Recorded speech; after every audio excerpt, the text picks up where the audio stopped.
What I wish I knew when I got my Tesla. Tire maintenance isn't as tricky as you might think. Owning a Tesla is a blast, no doubt, but just like any car, it's got to roll on good tires, so how often should you replace them?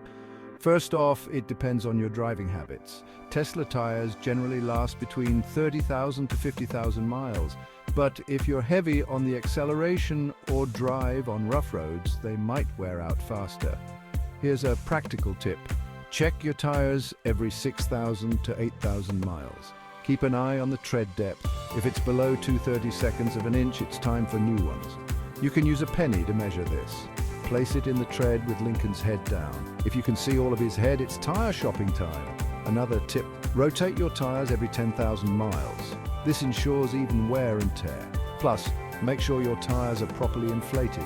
Underinflated tires wear out quicker and can affect your car's performance. Real-world example. Jane from California drives her Model 3 about 15,000 miles a year. She rotates her tires and checks the tread regularly. She gets about 40,000 miles before needing a replacement. Remember, good tires mean better efficiency and safety. So keep an eye on those wheels and enjoy the ride. That's it for today, Tesla fans. Keep your tires fresh and your drive smooth. Catch you next time.